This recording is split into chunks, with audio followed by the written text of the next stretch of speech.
Bonsoir à tous et à toutes pour cette semaine Parashat Yitro, donc c'est la paracha des 10 commandements.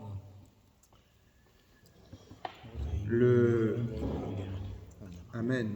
Il est écrit qu'il faut vivre avec son temps et on parle du temps et matériel et le temps spirituel, la vie juive, la vie au quotidien.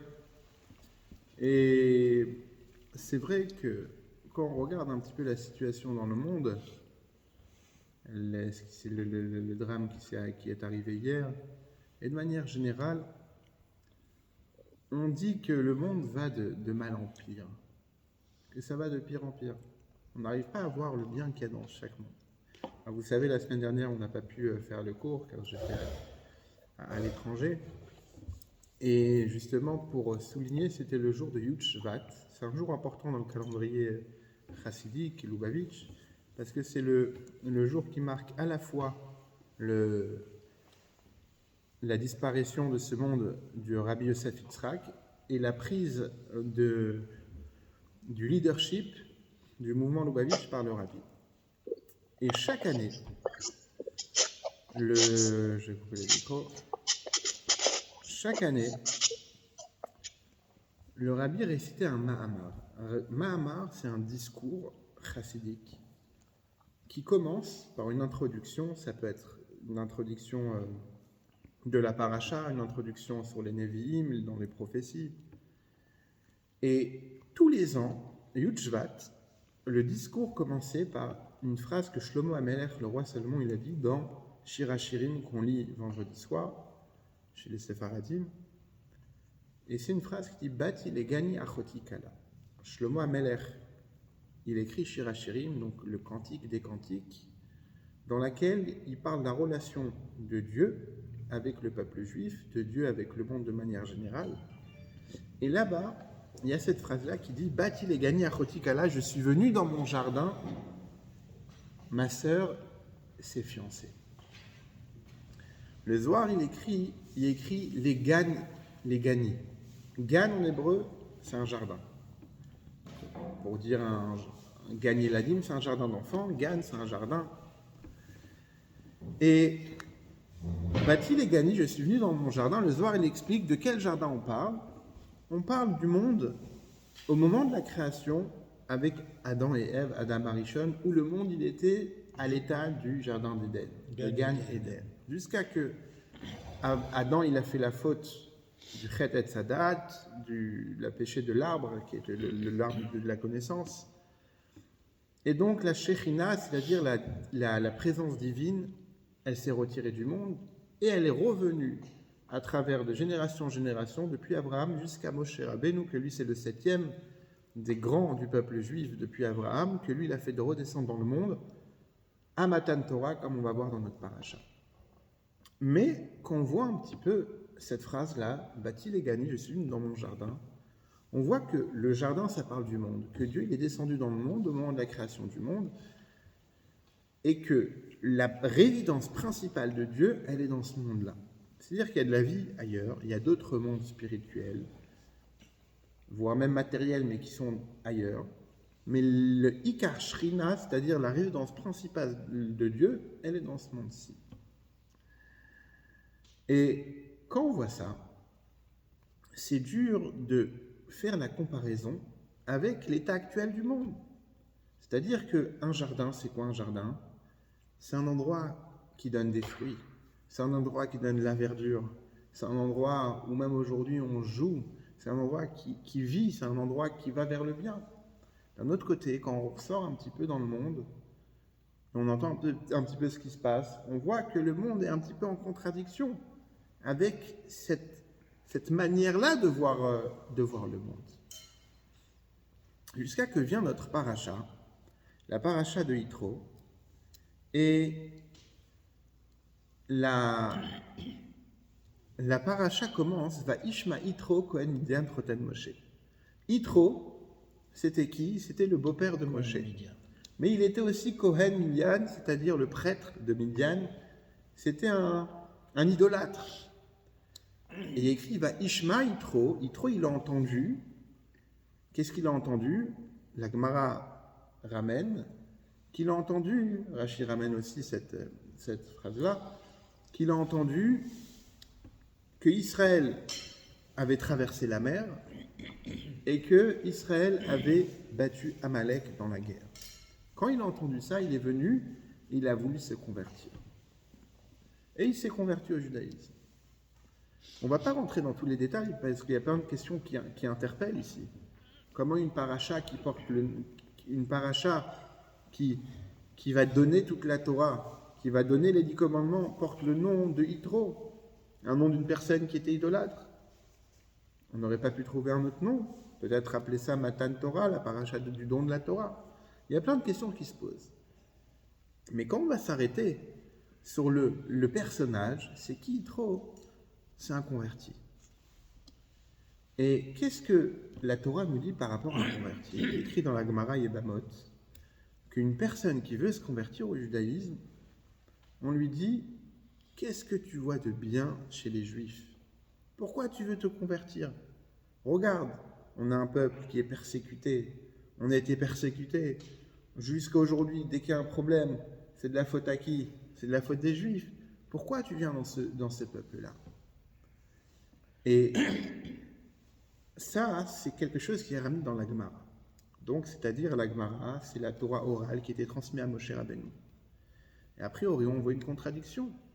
D'un côté, la Torah nous dit qu'une personne qui veut se convertir, il faut lui dire qu'on vit dans un monde qui est compliqué, que le peuple juif, il est toujours écrasé et pourchassé et persécuté. D'un autre côté, dans Tehélim, il y a écrit, David Ameler, il dit « Ivdu et Hashem besimcha ». Il faut servir Dieu avec la joie.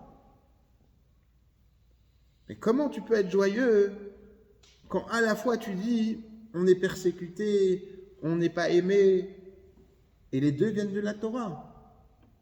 La même chose, Bati les Gani, on parle ici du jardin, le jardin Gani, les Gnouni, c'est-à-dire le jardin de Dieu, et dans ce jardin-là, qui est a priori l'endroit de Dieu, dans ce même jardin-là, on te dit dans ce monde-là, le monde il est compliqué à vivre. C'est pas possible de vivre comme ça. On a du mal à vivre dans ce monde-là. Et la Torah Temet, la Torah de vérité, nous dit que quand une personne veut se convertir, il faut la dissuader en lui disant cette phrase-là. Mais pas pour la dissuader, parce qu'a priori c'est une réalité.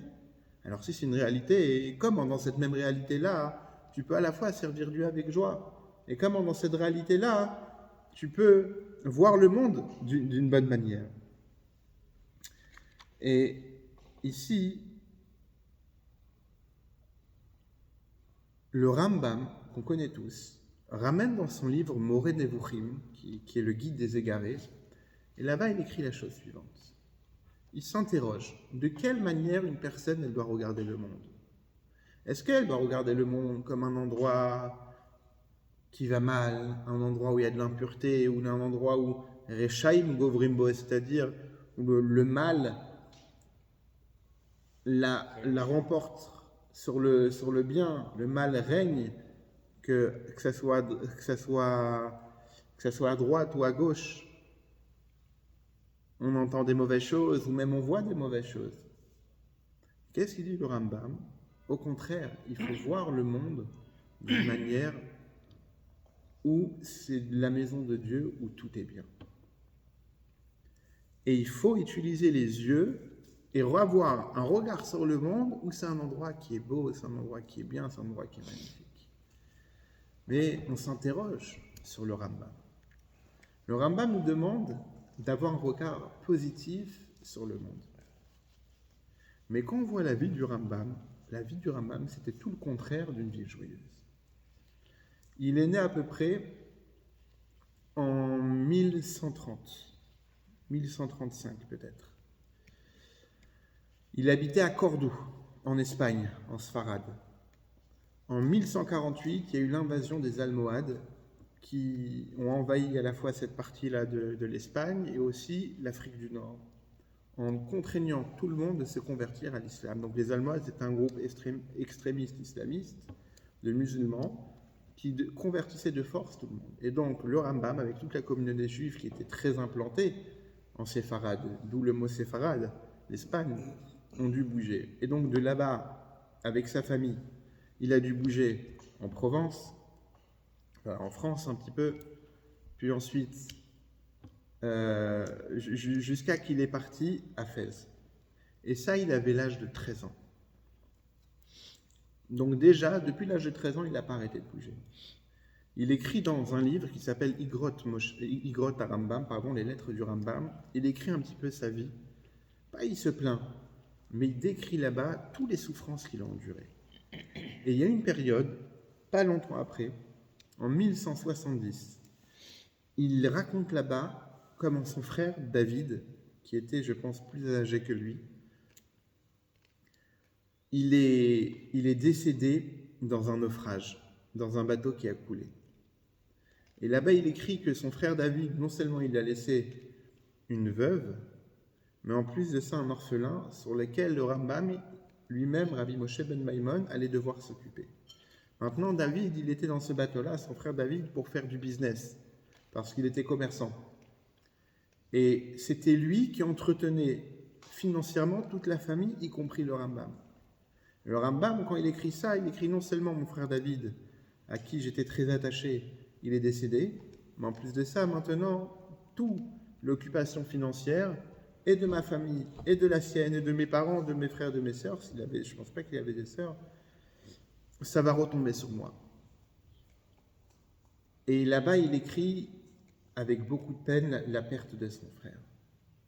Pareil après, il passe par l'Égypte, de Akko, il va à Akko, puis ensuite il va en Égypte, et là-bas, il est pris comme médecin personnel du roi Al-Chabahar, si je dis bien son nom. Et là-bas, dans les lettres, il écrit qu'il est occupé du matin au soir à être occupé dans l'action et dans la parole. Et il se plaint un petit peu qu'il n'a pas le temps d'utiliser son savoir et sa réflexion pour étudier. Alors ici, on parle du Rambam, celui qui a écrit, qui a résumé toute la Torah, toutes les lois de la Torah, y compris ce qu'on n'applique pas aujourd'hui, c'est du temple. Comment une personne comme le Rambam, que lui-même, il a eu toutes ces péripéties, toutes ces souffrances qu'il décrit, dans Moré Devochim, dans le Guide des égarés que lui-même va écrire, là-bas, il dit que la manière, comment il faut regarder dans le monde, il ne faut pas regarder le monde comme un monde qui est dur, comme un monde qui va mal, mais au contraire, il faut regarder le monde comme un endroit qui est beau, comme un endroit qui grandit, comme un endroit dans lequel on peut travailler. Et a priori, c'est une contradiction. C'est une contradiction non seulement avec sa vie à lui, mais avec ce qu'on vit aussi nous aujourd'hui. Et d'un autre côté, ce que lui dit, c'est Torah Temet, c'est-à-dire c'est une Torah de vérité. Et la même Torah aussi, elle nous dit que quand une personne elle veut introduire le peuple juif, on doit lui dire le monde il est dur, on est persécuté. Comment ça se fait tout ça? En réalité, la réponse, elle est dans le premier mot. Bâti les gagnés. Je suis venu dans mon jardin. Shlomo Amelech, il écrit comme ça sur Dieu. Bâti les gagnés. Dieu, il dit, je suis venu dans mon jardin. Ça veut dire quoi? Ça veut dire que c'est vrai qu'on vit dans un monde qui est dur au jour le jour, où on n'entend pas que des bonnes nouvelles à la radio. Mais il faut savoir une chose, que cet endroit-là, il y a d'abord bâti. Ça veut dire quoi bâti? Je suis venu. C'est-à-dire que c'est un endroit qui est d'abord habité par Akadosh Baruch Hu, par Hachem. Et du moment que tu vis dans un endroit qui est d'abord habité par Dieu, à ce moment-là, bien que le monde, il est dur, mais tu ne regardes plus la chose de la même manière. Je vais vous donner un exemple. C'est comme une personne, alors on a entendu l'actualité, je ne sais pas si vous l'avez vu, une fille de 18 ans qui a joué pour la première fois au loto. Son grand-père lui a dit, c'est peut-être 18 ans, tu es majeur, donc tu peux jouer au loto. Elle a joué au loto ou à l'euro million, elle a gagné 32 millions d'euros. La première fois qu'elle... Je ne sais pas. La première fois qu'elle joue. Imaginez-vous une personne qui a remporté le jackpot, 32 millions d'euros. Et le jour même, il a perdu 1 euro de sa poche. Est-ce qu'il va s'énerver sur l'1 euro qu'il a perdu? Il vient de gagner 32 millions d'euros. Ou même pas forcément une personne qui gagne, grâce à Dieu, un bon salaire. Il a perdu 50 centimes. Est-ce qu'il va dire, mince, j'ai perdu 50 centimes? Non. Pourquoi? parce que tu comportes déjà une grande richesse en toi. Donc tu as eu une perte, mais étant donné que tu es déjà plein, au sens figuré, donc tu n'as pas besoin, ça ne te prend pas. C'est comme une personne qui est en plein, il est dans un endroit ou dans un moment très très élevé de sa vie, il est en, on va dire, je sais pas, il est en plein kiff quelque part. Il va se faire piquer par un moustique. Est-ce qu'il va dire mince alors, je me suis fait piquer, ah là là? Il va même pas penser à ça. Il est plutôt préoccupé avec l'endroit qu'il est en train de profiter, à son mariage par exemple, ou le mariage d'un ami. Il est en plein kiff, en plein danse, il va même pas faire attention qu'il s'est fait piquer. Mais d'un autre côté, un pauvre qui gagne son argent par la tzedaka, par l'aumône, si lui il va perdre un euro, ça va être un petit peu dramatique pour lui. Parce qu'il compte l'euro même. Qu'est-ce que ça représente ça? Ça représente le bâti les gagné. Quand tu vis dans un monde où tu dis je vis dans un monde où Dieu il est déjà là. Donc la manière comment tu vas regarder le monde, c'est plus tu es dans un monde qui va mal, mais tu es dans un monde où Dieu il est là. Et donc la manière comment il faut regarder dans le monde, c'est que Dieu il dirige le monde et toi tu dois juste lui faire confiance. Ah, dans ces cas-là, pourquoi tu dis pas ça à un non-juif qui veut se convertir? Pourquoi? Parce que lui, dans son état actuel, la manière où il est, dans le moment où il est, si tu lui dis ça, il ne va pas comprendre et c'est même un mensonge, tu vas le tromper. De la manière comment lui regarde à son poste actuel, il faut lui dire ce que lui, il comprend, que le peuple juif, il est persécuté. Mais une fois qu'il va introduire le peuple juif, là, il va être dans la même dimension que ça. Donc quand tu dis à un goy, tu sais, le peuple juif, il est persécuté, c'est vrai. Dans sa manière à lui de voir la chose, il le voit comme ça aussi. Mais par contre, une fois qu'il va devenir juif, comme Yitro, comme notre paracha, à ce moment-là, il va voir que même si tu es persécuté, et alors? Du moment que tu es attaché à Ilana Dechaya, du moment que tu vis dans un monde qui est bâti, les gars, c'est-à-dire tu vis dans un monde où la présence divine, elle est déjà là. Il y a une histoire sur une femme qui était, justement, on parle de Gad, on parle de jardin. Je donnais tout à l'heure l'exemple du jardin d'enfants. Une femme qui s'appelait Rachel Zamir. C'était une femme qui était ce qu'on appelle ganénette, c'est-à-dire une péricultrice qui s'occupe des enfants en Israël, mais tout au début, c'est-à-dire dans les années 50, où les immigrés arrivaient en masse de toutes parts. Et surtout du Moyen-Orient. Il y avait des Perses, des personnes qui venaient de Tripoli, du Maghreb, des Syriens, des Libyens. Et les gens, ils arrivaient, beaucoup sont arrivés très très pauvres. Et elle était péricultrice là-bas. Et il fallait payer tous les mois, mais la plupart des parents ne payaient pas. Parce qu'ils n'avaient pas ou autre. Et c'était très dur pour elle d'enseigner dans cette situation-là. Et un jour, elle a fait un petit peu d'ordre, elle a dit, écoutez, ceux qui ont de l'argent, il faut payer, ceux qui n'ont pas d'argent, il faut se rapprocher de la mairie et avoir un papier, comme avec la CAF, qui dit, voilà, on atteste que cette personne, elle est dans une situation précaire, et donc, pas besoin qu'elle paye le GAN. Et elle a dit comme ça, sans ce papier-là, les enfants, vous ne pouvez pas venir. Donc bien sûr, il y en a qui ont fait les papiers. Et un jour, il y a un père qui vient avec sa fille. Il lui sort un couteau. Il lui dit, soit tu prends ma fille, sinon gare à toi. Et elle est très, très embêtée, elle était choquée déjà d'une telle violence. Et le pire dans tout ça, c'est que cette personne-là, la rumeur disait sur lui qu'il achetait les plus belles chemises qui sortaient, c'est-à-dire les chemises de la plus grande marque. Mais il est une personne qui est pauvre et qui met tellement que tu es pauvre, tu es un petit peu dérangé, c'est une chose. Mais là, on dit sur toi que tout le monde dit sur toi que tu es une personne qui a les moyens, et en plus de ça, non seulement tu ne veux même pas payer l'école, c'était très très C'était très très rabaissant pour elle.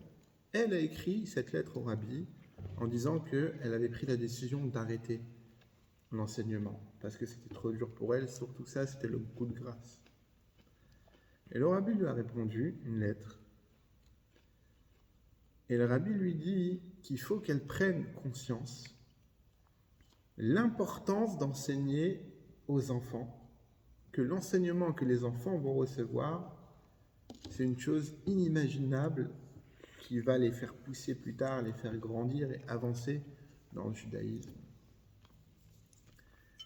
Bien sûr, après ça, elle a continué et jusqu'à ces derniers jours, elle était enseignante dans ce Ghana et elle est décédée l'année dernière, dans cette période-là.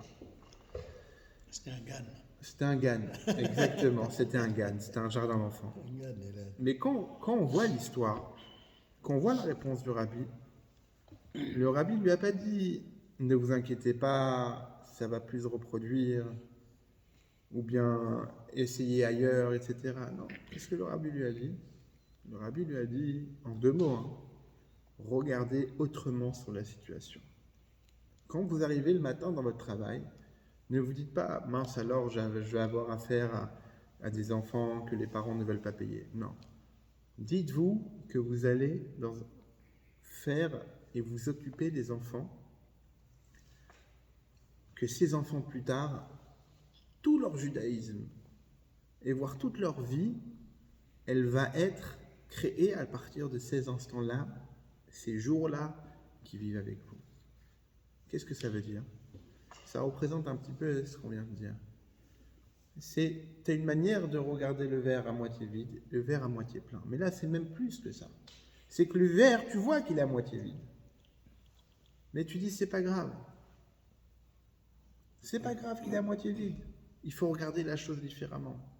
T'entends des catastrophes, t'entends la crise, t'entends etc. Et c'est là qu'on doit réveiller la confiance en Dieu qui est ancrée en nous, dans chaque juif. Comme on en a discuté le Shabbat, qu'on pourra peut-être encore plus discuter maintenant. Et c'est pour ça que dans cette même paracha, qui commence avec Yitro, on nous donne la Torah. C'est quoi le premier commandement?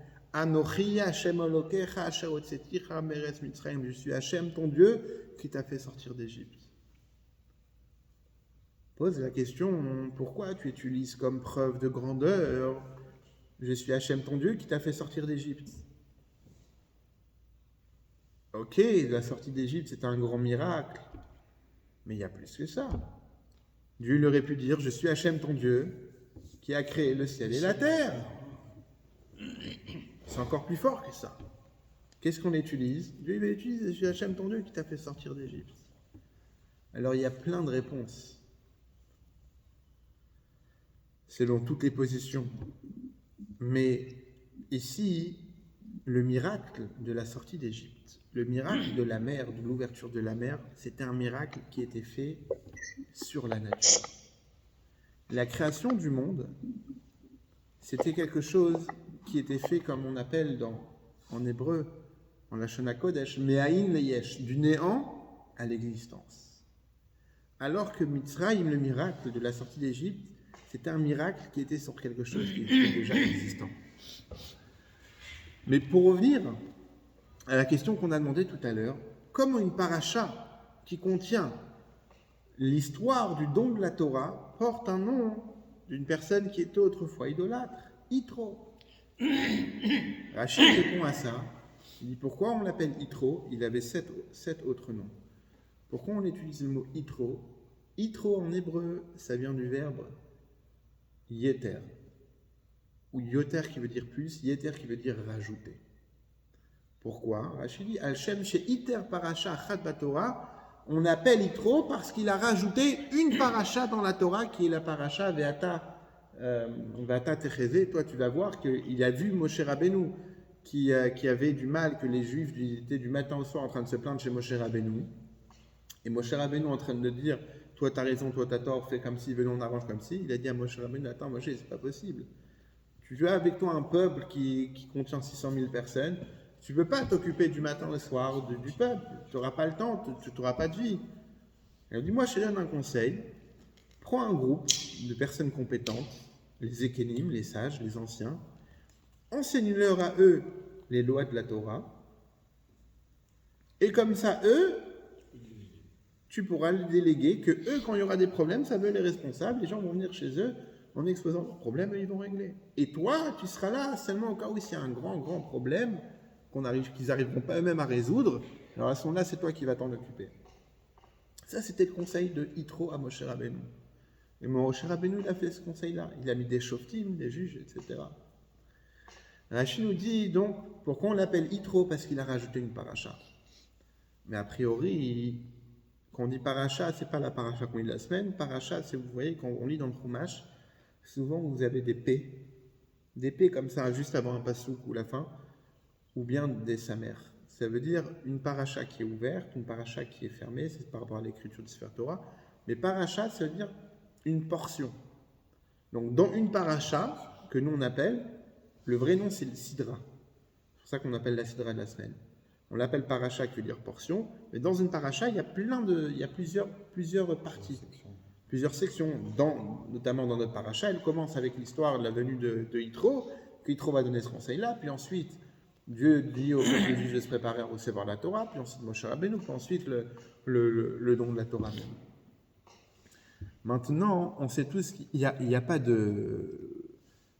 Il y a cette explication-là, mais il y a aussi une explication beaucoup plus forte. Si vous prenez un Chumash avec Rashi, et vous allez lire les premiers mots de la paracha, c'est Vaishma Yitro. Yitro, il a entendu. Rashi demande Ma shmua shama uva. Quel shmua? Qu'est-ce qu'il a entendu? Quelle rumeur il a entendu?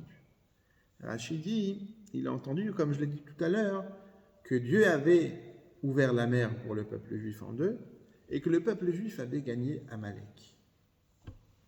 Le rabbi s'interroge. Pourquoi Rashi il ramène ça? Dès qu'il a entendu ça, il s'est dit, je vais me convertir au judaïsme. Il n'a pas vu la grandeur de Dieu avant ça. Tout le monde sait que les Égyptiens, ils avaient reçu les 10 plaies. Tout le monde sait que Paro, il a été défait devant Moshe. Rien que la plaie du sang, la plaie des grenouilles, des bêtes sauvages, la mort des premiers-nés, ça ne l'a pas interpellé à Yitro. Il n'a pas vu la main de Dieu dedans. C'est une bonne question, non? Il attend seulement la fin. Il attend seulement que, dès qu'il entend que le peuple juif, il a traversé la mer et que le peuple juif a gagné Amalek, à ce moment-là, il décide, là, je vais me convertir au judaïsme. Et avant ça, non. En réalité, Yitro, ça vient du mot rajouter. Dans le même mot, dans la même paracha, on donne aussi la Torah. Ça veut dire quoi? Que la Torah, elle est dans la paracha de Yitro. La Torah, elle doit être constamment dans un élan de rajout. Ça ne suffit pas que tu aies étudié. Ça ne suffit pas que tu connais le Aleph Bet. Il faut avancer. Il faut rajouter. Comme Yitro, comme la paracha qui se trouve dans la paracha de Yitro. Il faut constamment rajouter dans l'étude de la Torah. Ah, mais une personne, elle peut se poser plusieurs questions. Premièrement, comment je fais pour étudier la Torah? Comment je fais pour avancer dans le judaïsme? Regardez le monde, comment il est compliqué, comme on a dit. Regardez aujourd'hui, c'est compliqué. Aujourd'hui, on est pris par plein de choses. Aujourd'hui, on a tout et son contraire. On a 1000 personnes qui vont nous contredire. Et d'un autre côté, tu te demandes, mais pourquoi? Dans quel but? Et comment je fais ça? Comment je peux avancer? Pourquoi je dois rajouter dans l'étude de la Torah? Peut-être ça me suffit de venir de temps en temps à la synagogue. Et d'un autre côté, comment je fais pour ajouter? Et ces deux questions-là, Rashi répond à travers ce qu'il nous a ramené tout à l'heure. Quand Rashi nous ramène, c'est quoi les rumeurs qu'il a entendues? Quelle entente il a entendu Yitro? Il a entendu l'ouverture de la mer Rouge, de la mer plutôt de Jon. On appelle, c'est le monde, dans le monde, on appelle l'ouverture par l'ouverture de la mer Rouge. C'est comme ça a été transmis. Mais si on regarde bien géographiquement, c'est la mer des Jon. Et aussi qu'ils ont gagné la guerre d'Amalek. En réalité, pourquoi Rashi ramène ça? Le rabbi l'explique. Parce que ça vient répondre à la personne qui va te dire comment je fais pour avancer? Comment je fais? J'ai le mur devant moi, j'ai l'Yitzhara qui me dit mais pourquoi tu vas te lever ce matin pour aller à la synagogue? Va faire autre chose. Pourquoi tu vas venir étudier ce soir? Reste chez toi, tranquille au chaud. Allume la télé ou fais autre chose. Pourquoi je vais faire telle action? Rachid vient, il répond, il dit, n'aie pas peur. Yitro, il a entendu l'ouverture de la mer. Ça veut dire quoi? Ça veut dire que même quand tu vois des difficultés, alors ça, ce qu'on a dit que c'est difficile à avancer, il y a aussi la réponse, c'est l'histoire d'Amalek. Mais avant ça, parfois tu dis, mais comment j'avance? Comment? Je vois un mur devant moi, je vois la mer devant moi. Où est-ce que tu veux que j'avance? Je ne peux pas avancer, je n'ai pas les moyens, j'habite loin de tout ci, j'habite loin de ça, je n'ai pas les moyens d'avancer. Sur ça, qu'est-ce que Rachid vient te répondre? Il dit, regarde, Yitro, pour ajouter, comment il a fait pour ajouter, comment on rajoute dans la Torah, comment Yitro, qui vient du mot Yeter, rajouter, comment on rajoute? N'aie pas peur. Même si tu as la mer, elle va s'ouvrir. Dieu, il va t'ouvrir la mer. Avance, toi, ton but à toi, comme on a discuté Shabbat, ton travail à toi, c'est d'avancer. Une fois que tu avances, quand tu décides d'avancer, à ce moment-là, la mer, elle s'ouvre en deux. Ah, mais a priori, je suis mieux dans mon lit au chaud le matin plutôt que de venir à la synagogue. Ou bien, qu'est-ce que je peux me reposer plutôt ce soir, qu'est-ce que je vais venir faire, pourquoi étudier, etc. Là, il y a la deuxième réponse qui te dit, ça, il faut combattre Amalek. C'est quoi Amalek? Amalek, c'est dans la Gematria, c'est la valeur numérique du mot Safek, qui veut dire le doute. Amalek, il vient, il te met le doute. Le doute, c'est quoi? C'est peut-être. Est-ce que tu es prêt à faire avancer dans l'observation du Shabbat? Peut-être. Le doute, ça, c'est Amalek. Et Amalek, comme on l'a expliqué plusieurs fois, c'est celui qui est venu refroidir le peuple juif dans son ascension, dans sa sortie d'Égypte. Amalek, il est venu sans prendre compte de la situation. Tout le monde avait peur du peuple juif. Il lui dit alors, c'est pas grave, on va lui faire la guerre. Et donc, Asherka Chabader est écrit, Amalek, il est venu, il t'a refroidi. Et là, vient Yitro, il te dit, qu'est-ce que moi j'ai entendu, comment tu rajoutes dans Torah Mitzvot? Non seulement en sachant que la mer, elle peut s'ouvrir du jour au lendemain, toi, tu as juste avancé. Et si tu penses et tu te dis, mais a priori, j'ai des doutes, sache que ça, c'est Amalek. Et comment tu fais ça? Il faut rajouter de la chaleur. Amalek, c'est la froideur. Amalek, il est venu refroidir. Amalek, il vient, il te dit, mais pourquoi tu vas aller à la synagogue? C'est bien chez toi. Ça, c'est Amalek. Comment tu combats Amalek? Avec le contraire de la froideur, avec la chaleur. C'est quoi la chaleur? C'est la joie, l'enthousiasme, être joyeux. Alors comment on est joyeux? Comment on peut être joyeux? C'est une bonne question ça. Ça veut dire quoi qu'il faut servir Dieu dans la joie? Hein? Qu'est-ce que tu en penses, Denis? Il faut venir à la synagogue. Oui, et avant de venir à la synagogue, il faut peut-être être joyeux. Par contre, on commence. C'est la confiance en Dieu qui donne aussi. C'est le bitachon. Voilà, c'est le bitachon. Ouais. Alors tu dis un point intéressant. C'est la confiance en Dieu. Voilà. Quand tu sais que c'est Dieu, alors ça tu es plus joyeux. Il y a une histoire qu'on raconte sur Rabbi Levi Yitzhak de Berditchev, que la veille de Yom Kippour, ou de Rosh Hashanah, je ne me souviens pas très bien, où là-bas il écrit que Rosh Hashanah c'est Yom Hadin, le jour du jugement, où Dieu il écrit dans le livre comment ça va se passer, telle chose et telle chose. Et Rabbi Levi Yitzhak de Berditchev, contrairement à d'autres grands, il était spécialement joyeux ces jours-ci. Et on lui disait, mais Rabbi, comment vous pouvez être joyeux? On appelle ça Yamin Noraïm, les jours redoutables, parce que Dieu il est occupé à signer. Alors lui, c'est comme ça. Une personne qui a un jugement, c'est normal qu'il doit être inquiet, il ne sait pas comment le juge va le noter. Mais quand tu sais que le juge, c'est ton père, alors tu n'as pas à t'inquiéter. Tu sais que le verdict, il sera en ta faveur. C'est ça ce que tu disais, la confiance en Dieu. Quand tu sais que Hachem, c'est ton père, Et comme le Balatania il dit qu'il n'y a pas de mal qui vient d'en haut, c'est seulement la manière comment toi tu perçois la chose. À ce moment-là, tu dis de quoi j'ai à m'inquiéter?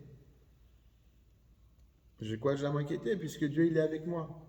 Là, ça vient la joie. Mais en réalité, si on veut comprendre et si on veut vivre la joie, il faut étudier la chassidoute. La chassidoute, contrairement à d'autres parties de la Torah, elle va nous montrer et rajouter dans l'amour de Dieu. Comment on aime une personne? Comment tu peux aimer une personne? Comment le sentiment de l'amour il naît? Le coup de foudre? Hein? La chassidoute, elle explique que l'amour, elle vient à travers la idbonenout. Idbonenout, c'est-à-dire la réflexion et l'approfondissement dans une chose. Quand tu réfléchis à la manière comment le monde il se déroule, que le soleil se lève, qu'il y a quelqu'un derrière, comme Abraham Avinu il a fait. Comment Abraham Avinu il a découvert Dieu? Il s'est mis à regarder, à être mitbonen, c'est-à-dire à approfondir le cycle, la nature du monde. Il a vu le soleil qui se lève, le soleil qui se couche. Il a vu la terre qui donne de la verdure, l'eau qui tombe du ciel, l'eau qui va faire pousser. Il s'est dit à ce moment-là, mais il y a quelqu'un derrière. Comme ça, il a découvert Dieu.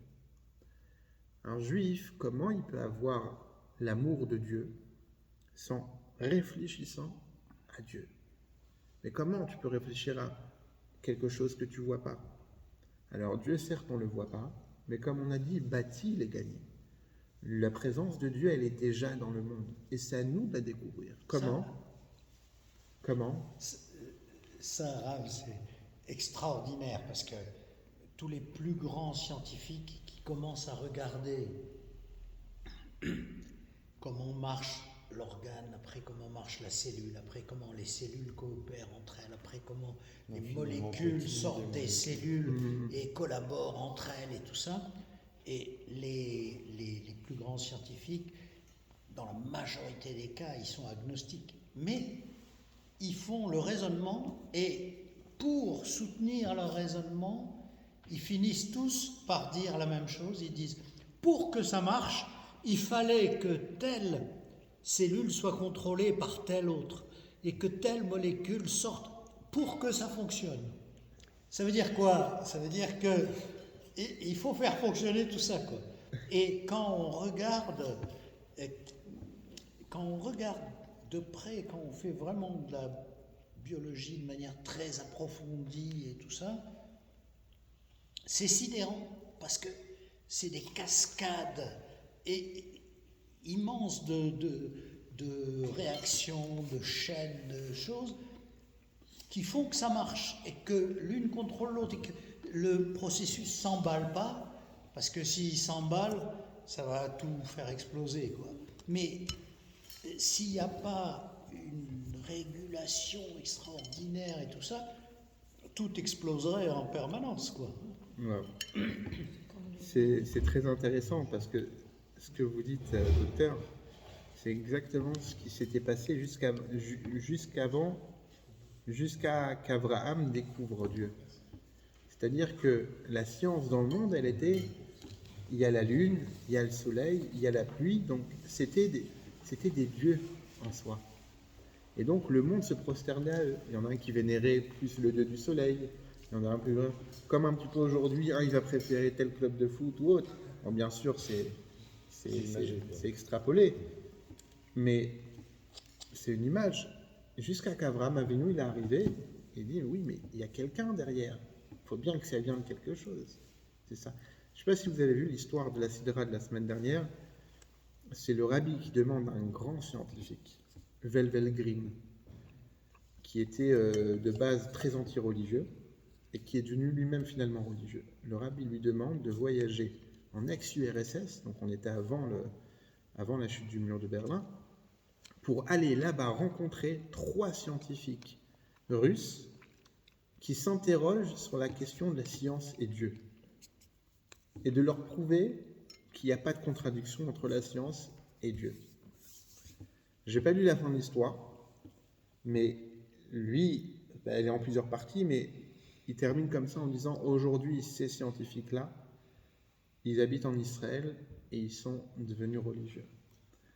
Et il dit, je pense qu'ils ont plus été touchés par le fait qu'un rabbi qui habite Brooklyn s'inquiète de eux sur leurs croyances que par les arguments que moi je leur ai donnés. C'est tout le inyan de la Havat Israël, de l'amour du prochain. Et on disait que, on parlait de la Hitbonenout, c'est-à-dire de l'approfondissement. Approfondir les choses. La réflexion, l'apprentissage. Quand Shlomo HaMelech, il donne l'image de Dieu avec le peuple juif, il la compare constamment à l'image d'un homme et d'une femme dans un couple. Malheureusement, aujourd'hui, on constate que les divorces vont à tout va. Les personnes divorcent très facilement pour un oui, pour un non. Concrètement, nous, on est confrontés à la question quand des couples viennent et disent « Comment je peux arranger ? J'ai envie d'arrêter, j'ai envie de divorcer, etc. » Il faut réfléchir et approfondir sur l'autre. C'est-à-dire penser au bien. Détester une personne, c'est facile. C'est très très facile. Tu as des gens qui te détestent, ils t'ont à peine vu, ils t'ont même pas entendu parler, ils t'ont dit allez, paf, je mets une croix dessus. Mais dès que tu vas discuter avec la personne, aimer une personne, là c'est beaucoup plus compliqué. Ça demande des efforts et ça demande surtout d'arriver, de faire un certain, pas calcul, mais essayer de trouver le bien qu'il y a dans chacun. Et donc, de la même manière qu'un homme, il doit réfléchir au bien sur sa femme, sur son épouse, au bien de la vie, du quotidien, de la cellule familiale, etc. Et donc, à ce moment-là, il va voir que les petites histoires, c'est des futilités par rapport à la vie que les deux peuvent mener ensemble. Quelque part, par rapport à Dieu, c'est la même chose. Quand tu vis dans un monde où tu te dis, mais attends, c'est catastrophique, qu'est-ce qui se passe ici? Il est où Dieu? Quand tu prends le temps de réfléchir et te dire concrètement, tu peux marcher sur tes deux pieds, tu peux parler, tu peux voir, tu peux faire, tu peux travailler, tu peux être productif. Alors que malheureusement, tu as des gens qui ne peuvent pas, qui n'ont pas tout ça. Rien qu'en pensant à ça, rien que ça te donne déjà la première phrase que le Shulchan Aruch nous dit te dire. Le matin, tu dis Modé ani lefanecha. Je te remercie, Hachem, de m'avoir rendu mon âme.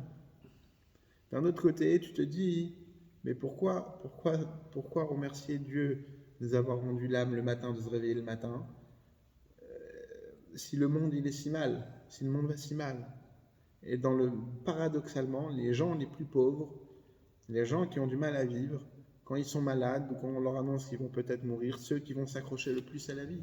Un homme, pourquoi un homme, quand il est sur le point de quitter ce monde-là, il s'accroche à la vie?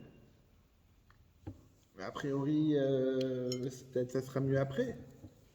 Concrètement, la Torah nous dit « Ou bacharta bachaim » et tu choisiras la vie. Ça veut dire que quoi? C'est-à-dire que dans la vie même, une sorte de spiritualité qu'on arrive seulement à comprendre dans le subconscient. Et c'est pour ça qu'un homme, quand il est dans les heures cruciales de sa vie, entre la vie et la mort, il va constamment, il va s'accrocher à la vie. Et donc le matin, quand tu te réveilles, tu penses à ça. On te dit, tu dois remercier Dieu. Rav, il y a quelque chose qui est, peut-être je vais dire une bêtise, mais... On est là pour discuter. Toutes les bouleversements que l'on voit, les choses difficiles à intégrer et tout ça, ouais. Est-ce que la solution, c'est pas Mashiach? Est-ce que c'est pas ça la clé de notre sidra? Exactement. C'est-à-dire en plus, on dit que Mashiach, il viendra d'une voie détournée, la descendance de Ruth, par exemple. Et est-ce que... Qui était elle-même une convertie. Voilà. Comme notre paracha, comme le don de la Torah. Voilà. Et et que le Mashiach viendra d'un endroit où on ne l'attend pas et par une voie qu'on n'attend pas, c'est-à-dire par des convertis. Et voilà, c'est le plus grand, le plus élevé et tout. Et Yitro, peut-être qu'il fait partie de ce projet-là. Et il préfigure un petit peu Mashiach. Et puis ça rejoint ce qu'on disait sur les bouleversements qu'on voit, qu'on ne comprend pas, où on se dit, mais c'est pas possible, une année le Covid, une année les gilets jaunes, une année ça, et où on va, et le monde s'en va. Alors, déjà, vous êtes l'envoyé de Dieu, parce que cette semaine, j'ai dit, dans le cours, il faut que je parle plus de Mashiach. Et là, vous me l'avez intégré, Mashiach, alors que j'allais ne pas mentionner. Mais dans le Mahamar Bati Legani, ce fameux discours que le Rabbi répétait chaque année, il termine sur le fait que le but, pourquoi on est là aujourd'hui, c'est pour transformer le mal en bien, transformer l'obscurité en lumière, et aussi sur le itkafia. Itkafia, c'est-à-dire se retenir.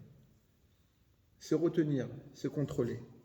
C'est-à-dire ne pas te donner la permission pour tout. Savoir se contenir. Quand on transforme l'obscurité en lumière, à ce moment-là, on crée une élévation dans la dimension de Dieu dans tous les mondes supérieurs. Nous, on est le monde Olam Asiya, le monde de l'action, le monde matériel, mais il y a d'autres mondes, Olam Atzilut, Olam Bria, Yetzira, Asiya. Et quand on transforme l'obscurité en matériel, on crée une élévation. Le matériel, spirituel. On a souvent parlé que le but de la Torah et des mitzvot, c'est de raffiner les étincelles de la divinité qui se trouve dans le monde. Quand on fait la bracha, un jour il y avait un Farbrengen, une réunion chassidique, et c'était avec le Rabbi Rachab, Rabbi Shalom Davber, il a dit à un chassid de dire l'Echaim sur un verre. Et le chassid, c'était un petit verre, il a à peine mouillé les lèvres. Et le Rabbi lui a dit comme ça, il y a un grain d'orge qui a attendu la pluie pour pousser. L'orge, il a poussé, et puis ensuite l'orge, il s'est fait cultiver. L'orge, puis ensuite il a été traité de manière à que la vapeur va extraire de lui de l'alcool. Cet alcool-là, elle est venue jusqu'à une bouteille de vodka. Cette bouteille de vodka, elle est venue jusqu'à sur cette table-là. Cette bouteille, elle est arrivée, ce liquide-là, il est arrivé dans ton verre. Et au lieu de boire entier, de dire la bracha dessus, Baruch Ata Hashem Elokeinu melech olam shakon yeh bidvaro, et d'élever cette étincelle qui est à l'intérieur, à peine tu te mouilles les lèvres. Ça veut dire quoi? Ça veut dire qu'on a des étincelles qui sont partout. Et quand on fait une bracha sur une chose, quand on fait une bénédiction, avant de profiter dans ce monde-là, on élève la chose.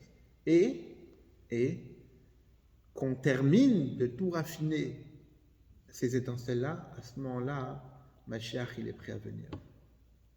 Et le Rabbi, les dernières années où on voyait encore le Rabbi, tous les discours du Rabbi, ils étaient que le monde, il est déjà prêt pour Mashiach. Et que même, en yiddish, on dit zu putzen die Knippelach, c'est-à-dire frotter les boutons. Que même frotter les boutons, c'est la dernière étape qu'un homme il fait quand il est bien habillé. Une fois qu'il a mis la cravate, tiré les chaussures, qu'il est parfait, la dernière chose qu'il fait, c'est quoi?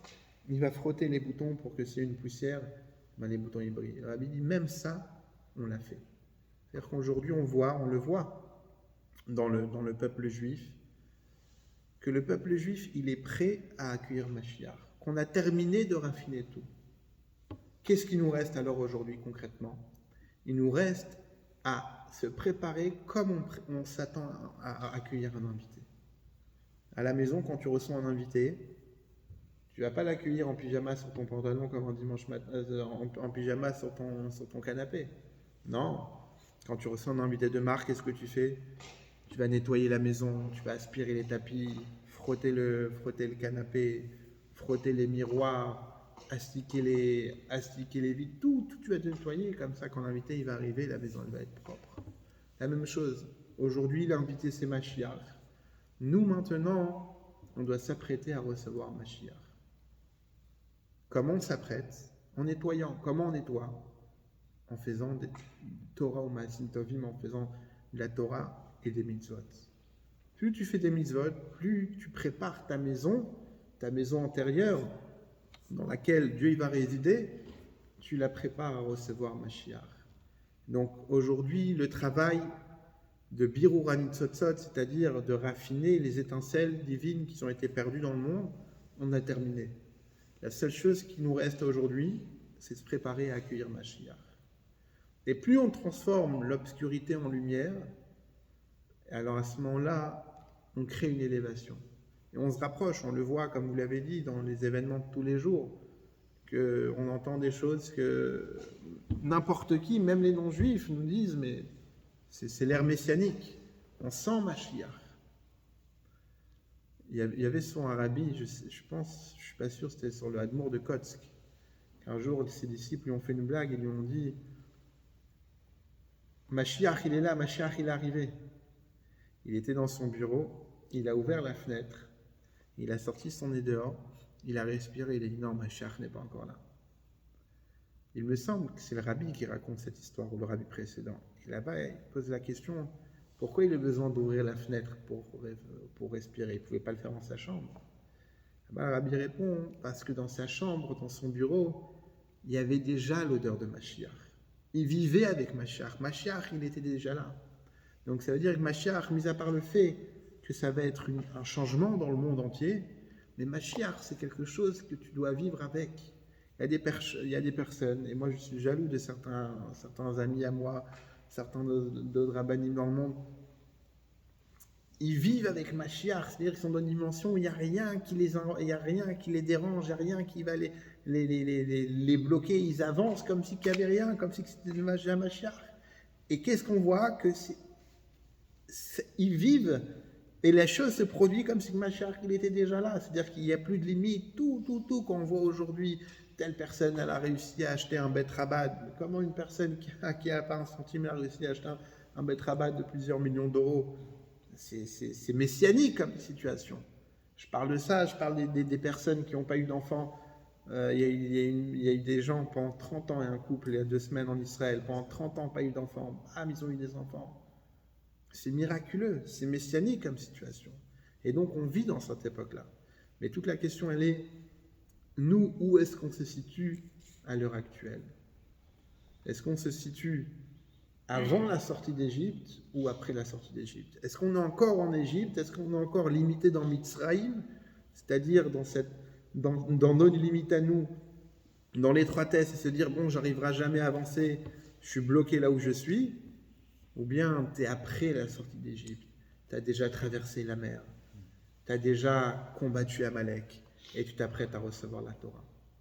Et c'est ça que vient nous dire à la fois ce Mahamar de Batil Gali, qu'on est dans un monde, peu importe ce qui se passe autour, mais on est dans un monde où il y a Dieu avant nous, c'est-à-dire c'est pas toi, tu n'arrives pas dans un terrain vague, ou un terrain neutre, on te dit vas-y construis, non, tu es dans un monde qui a déjà la présence divine ici, et toi, seulement tu dois rajouter ta pierre à l'édifice, avec la sortie d'Égypte, avec la traversée de la mer, avec le combat que tu as fait face à Amalek, et là tu es prêt non seulement à recevoir la Torah, mais prendre cette Torah-là et avec illuminer le monde pour nous permettre de recevoir et d'accueillir Mashiach Tzidkeinu très prochainement. Bimera Biamenu, Amen.